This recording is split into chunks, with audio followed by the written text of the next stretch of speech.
have Down syndrome? For a split second, I thought, I guess we will. After a few moments, I looked at Jason and said, but you know I don't have Down syndrome.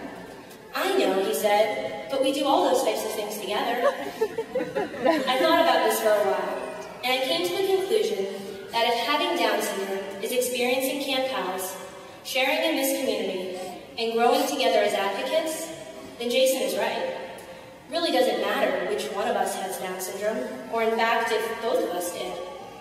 We're in this particular place together, and we're in it for a reason. And so the story doesn't stop here. Jason and I grew up in Holland, and there we found community, security, and joy. But the truth is, we can't stay here forever, and so we stand at the front lines. Over the past 8 years, I've put my time and energy into developing programming that brings people into our world. I know that with each immersive experience, our counselors and volunteers leave with a different perspective and a changed mindset about individuals with Down syndrome. And so we've created this perfect world of acceptance and understanding, an oasis that we dream about throughout the year with increasing anticipation as the summer months roll around. But anyone who is part of our community knows that this oasis is not always real life. People with Down syndrome and those that love them are trapped in a society of vicious stigma and low expectations.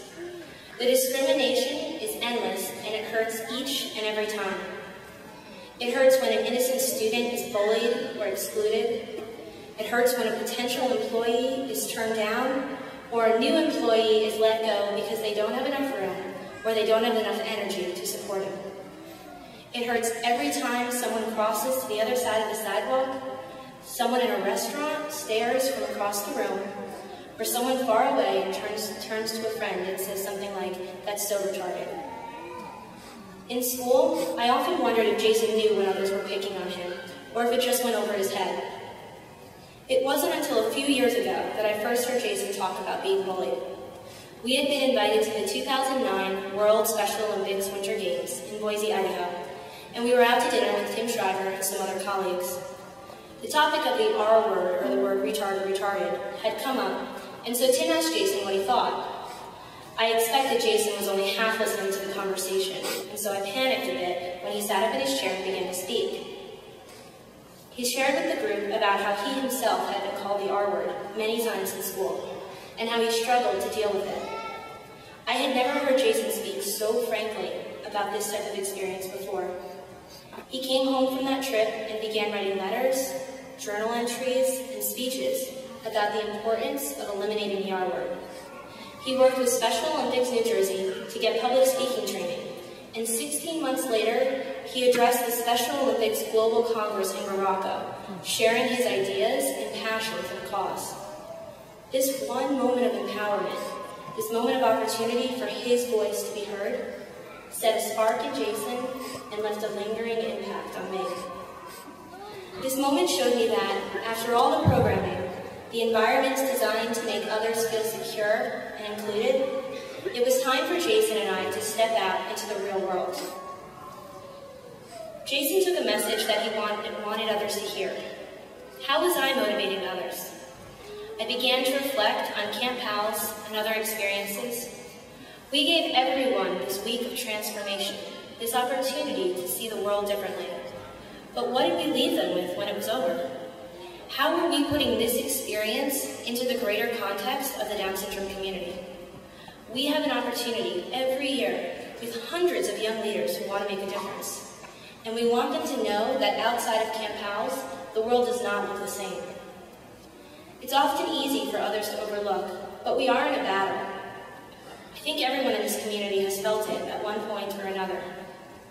Special Olympics has coined this new era as a dignity revolution, a time for those with intellectual disabilities and those that love them to step forward and make a change. After working at Special Olympics for the past year, I've started to better understand this battle, refocusing my eyes to take the story of one family and to place it in context of the fight of the over 3.4 million Special Olympics athletes around the world. And so we cannot stand still. We cannot rest in this community of Holland, and we cannot be satisfied by having people enter our world and not leave with a clear message. It is our responsibility as siblings, as family members, as self-advocates, to take Holland to them. And so my siblings' report from the front lines is this: the dignity revolution is coming. Whether you grew up in Holland, crash-landed in Holland, or are visiting Holland on vacation, we need you in this movement. Holland has more heart and more truth than we could ever understand. Holland has hope, and with the right people, the lessons, the strength, and the life of Holland will be known and celebrated around the world. I thank God every day for the privilege to grow up in Holland and for the blessing of having Jason in my life. I love you, Beth. Thank you.